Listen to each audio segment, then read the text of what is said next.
Ano po yun? Nabili nga po ng satanizer. Ano po? Satanizer. Satanizer? Opo. Nakakaloka tong batang to. O itong bumibili ng satanizer. Wala kaming ganon. Mayroon po. Wala nga kaming binibentang satanizer dito. Nakakatakot. Yun masama yun. Nakita ko po sa dentist, meron po sila. Hindi kami nagbibenta sa tindahan namin ng satanizer. Bawal yun. Yung pang ano, yung pwedeng pang safety, yung satanizer. Ano po yung pwedeng pang? Safety. Pwedeng pang safety? Nakakaloka ka? Pang safety? Sanitizer yon! Hindi satanizer!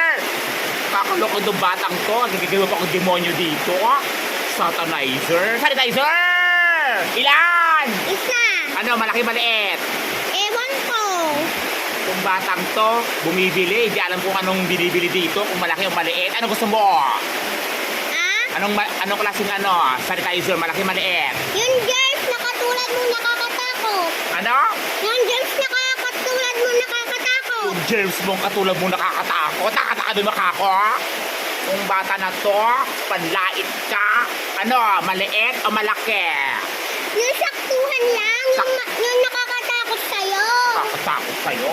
Yung batang to, mga binibili mo dito, satanizer. Kakagulat ka naman. Sino utos sa'yo? Ha? Sino utos?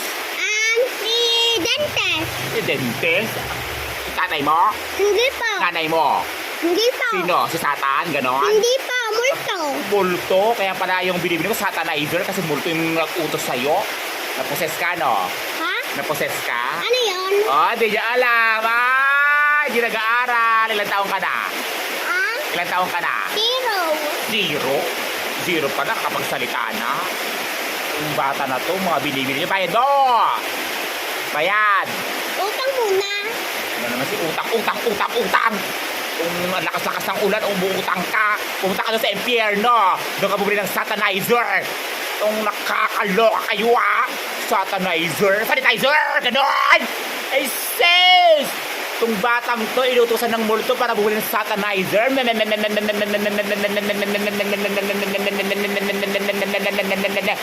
Ganon? Nakakaloka!